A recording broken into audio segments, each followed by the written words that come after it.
since I was 5 years old, my mom had me believe that anything I do would make me sick. You go outside without a jacket, you get the flu. You go to bed with the fan on, pneumonia. God forbid you fall asleep with wet hair. You don't even wake up. That's it. You're dead. That's it. You're dead. That's fear-mongering, man.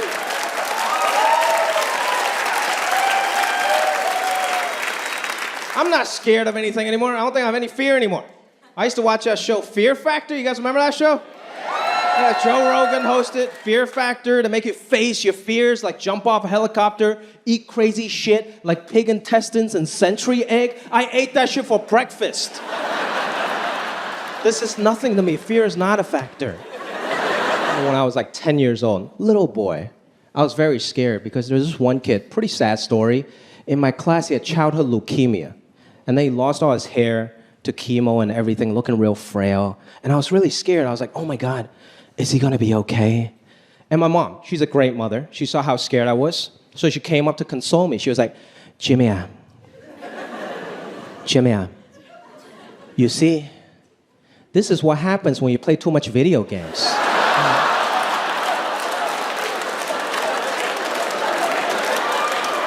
That's fear-mongering, okay? I never played a game of FIFA after that. My mom was like the original fake news.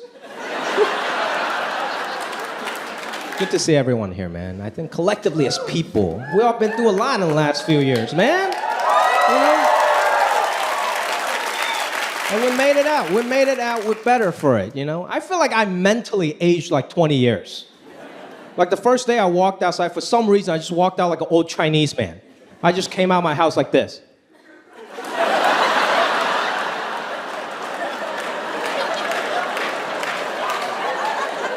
I was wearing flip-flops and a puffer vest. My outfit made no sense. My feet were cold, chest sweat. My posture looked like shit, but I was still judging everyone. I was just like...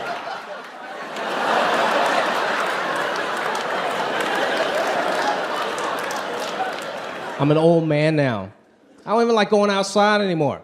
All my friends, they back to normal, right? They're like, oh, Jimmy, you want to go to Coachella? I'm like, nah, no seats. Oh. That doesn't look fun to me. 6 hours standing in the desert? Fuck that. And you see all these kids, like with their Instagram posts, you know, it's always like people just like jumping around, dancing, and then all these buff dudes got like girls on their shoulder. I'm like, dude, you're not even going to a concert, you're doing CrossFit. How's that fun? The only concert I've been to this year, I took my girlfriend to a Don McLean concert.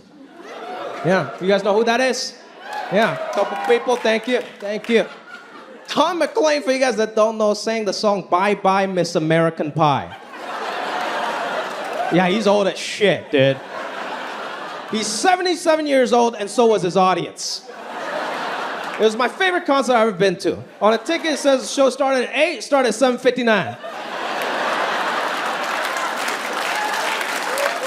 He didn't have an opener. You know, he just came on stage with a guitar and started singing. It was awesome. Nobody stood up to, like, obstruct my view because, frankly, everyone had a bad hip. It's great. Still got home in time to watch the 10 o'clock evening news. That's my kind of evening. You know what I mean? I don't like going outside anymore. Too many crazy people, too many weirdos. One time I went to this dive bar in a military town, San Diego, big military town. I love my military, okay? But I think sometimes, but I think sometimes military people get a little too passionate. You know? Thank you. Exactly, my point right there. Thank you. I love military, but they're just too passionate. Like I was at a dive bar. This one military brother came up to me who was just like, hey man, I want to buy you a drink. And I'm like, no, thank you. I can buy my own drink. Thank you. He's like, no, I want to buy you a drink. So at this point, I thought either he wanted to take a selfie or he wanted to fuck me. So I'm like, no, sir, I think I can buy my own drink. And then he started telling me his whole life story. He's like, you don't understand. I want to buy you a drink because I was stationed in Okinawa for 4 years. And you guys have been nothing but nice to me.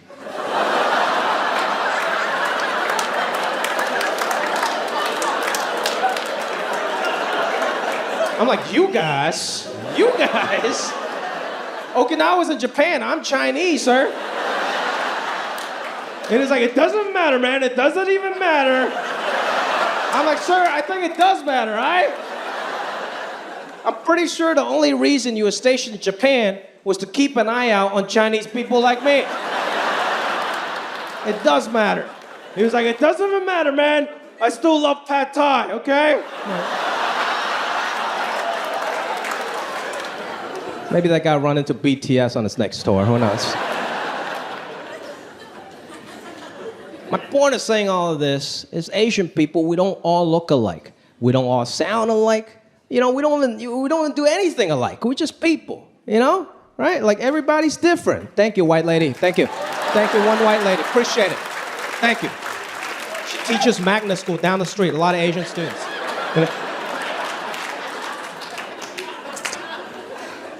So tonight, I want to offer you guys an advanced lesson on how to tell Asian people apart, okay?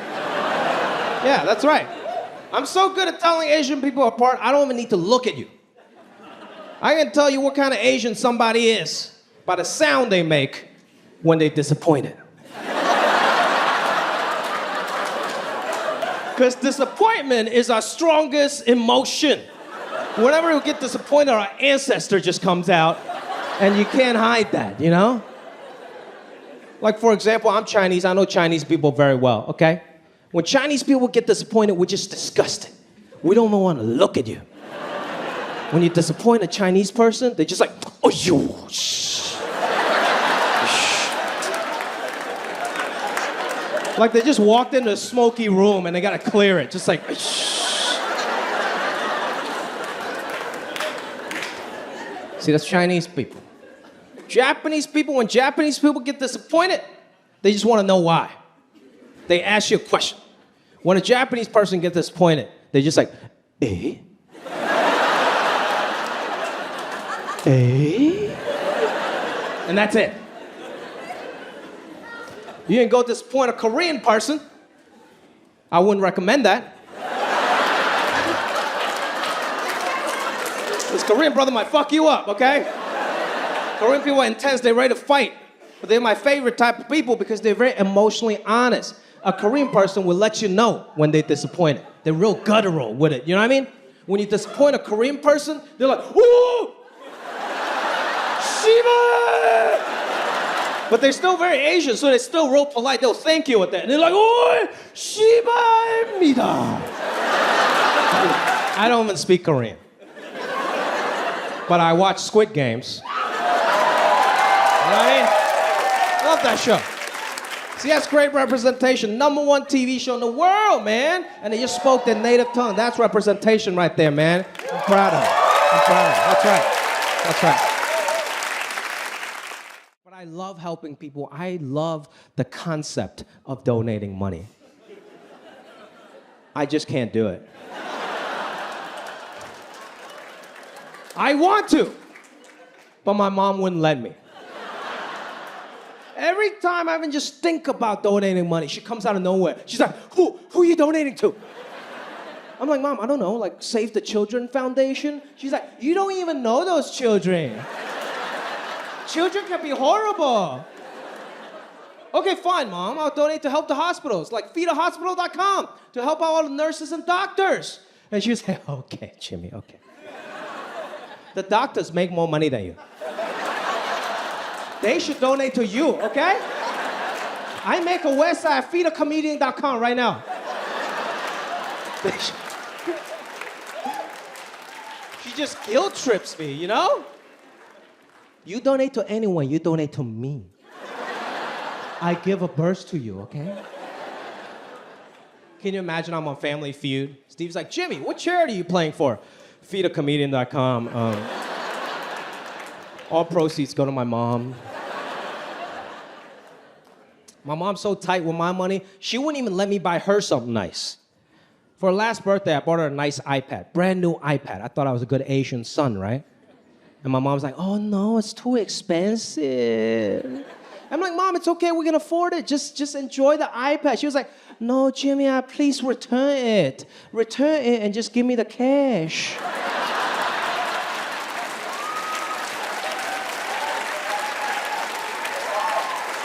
We're practical. We're about the bottom line. See, we live in a very frivolous society, man. Everybody loves to brag about how much shit they have, how much money they make. We all brag. We're all guilty of this. We all just do it in subtle, different ways. Like white people, for example.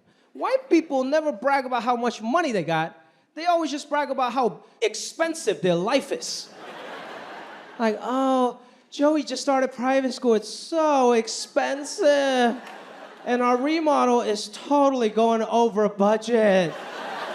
Oh, and you wouldn't believe how much money we spent going to Fiji. I'm like, okay, Katie, I see your life, okay? It's a luxurious. Good for you, okay. Black people, on the other hand, a lot more straightforward. Black people just tell you exactly how much money they spent on something. It's great. You guys seen it? Like my black friends or even like rappers, right? They love to brag. They're like, this car, 80,000. My mama's house, 500,000. This chain, $1 million, man. I'm like, okay, you clearly don't have your priorities straight. But I appreciate the honesty. People love to brag about how much money they spend. Asian people, on the other hand, we do the exact opposite. We love to brag about how little money we spent on some shit. Because the art is in the savings. You never pay full price. Like my mom, her catchphrase is, guess how much? Guess how much? Yeah, that's our people. You guys ever play Guess How Much? My mom would come home with something new, like a watch. She would be like, Jimmy, guess how much? Guess how much? I'm like, Mom, I don't know. It's a very nice watch, like $5,000. And she was like, no. It's $200. Jimmy, my house. This house, guess how much? Guess how much? I'm like, Mom, I don't know. You live in a very nice house, like $1 million? She was like, no. It's half off. Someone died in it.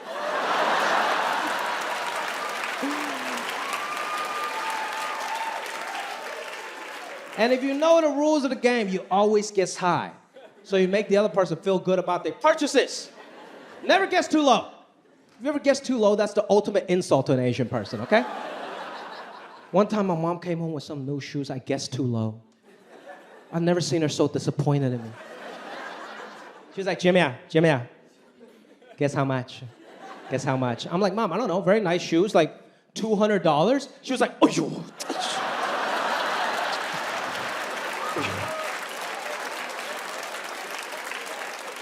Do you even know about shoes? These are $500 Jimmy shoes, okay? Better Jimmy than you.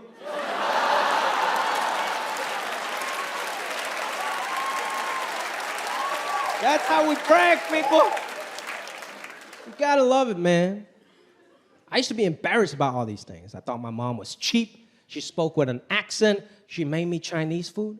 But when I got older, I realized it's all those things that made me different is what makes me interesting now. The tide has turned, man. Everybody want to be more Asian, I'm telling you.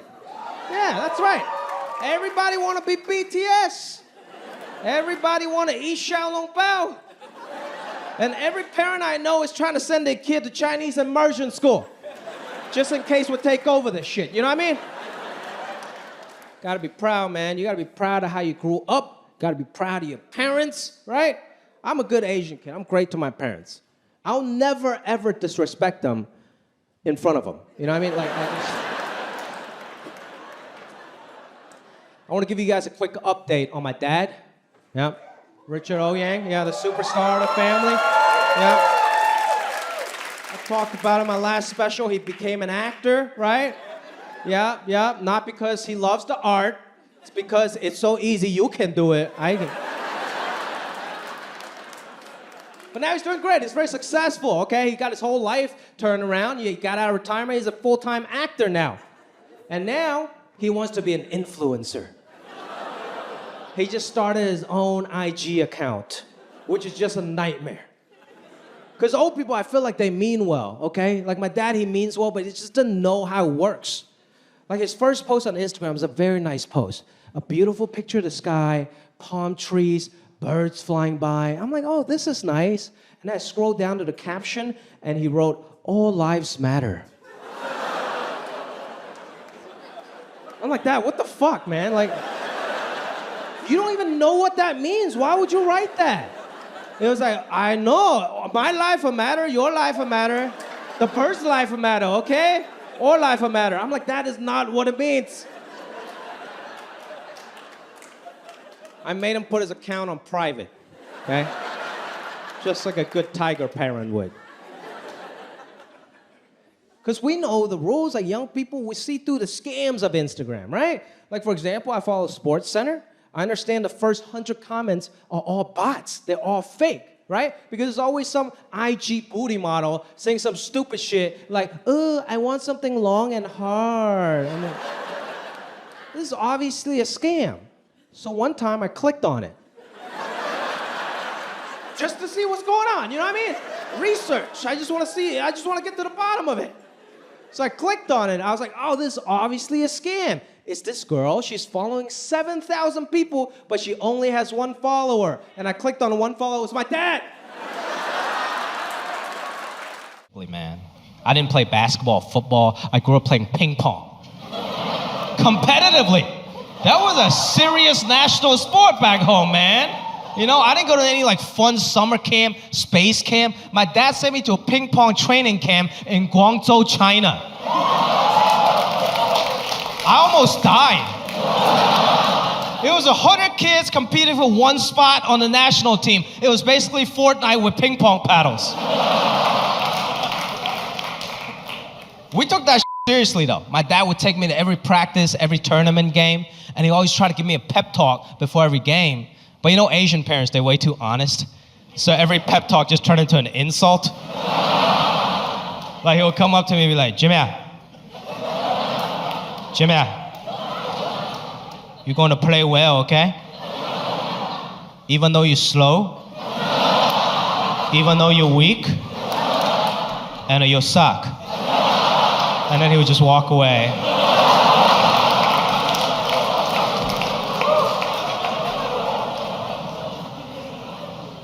I was very good at math.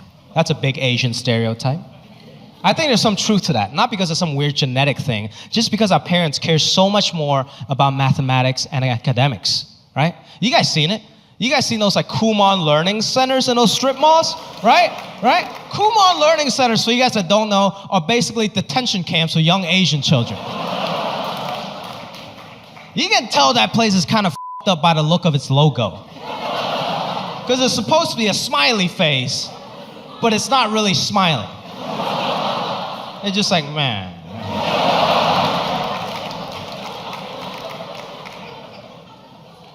My parents were way too cheap to send me to Kumon. They got a different strategy. They never let me use a calculator until I turned 15, so I can work on my brain function. That's an old school Chinese strategy. You know, so when I turned 15, it was a very special occasion. It was basically my quinceañera. My dad just gave me a TI 83 plus. And he looked me in the eyes, and he was like, you're a woman now, okay? But when you're a kid, when your parents tell you can't do something, what do? You rebel, right? So when I was 14 years old, I stole my brother's calculator. I stole Roy Rogers' calculator. And I locked myself in my room, and I started rebelling. I started doing math homework. Other kids were like around with like alcohol and drugs. I was up some parabolas, you know? Locked myself in a room. I was just punching in numbers. I was like, oh man, this feels great, you know? It's so wrong. It's awesome. My dad was pissed. He was knocking the other side of the door. He doesn't like locked doors in the house. And he was screaming. He was like, Jimmy, what are you doing inside? Come out right now. I know you're using a calculator. Come out right now. I was so scared. I didn't know what to do. And he unlocked the door and he came in. I went into full panic mode, so I just threw away the calculator and I pulled out my pants. I was like, Dad, I was just jerking off. And he came in and he looked at me and then he looked at the math homework.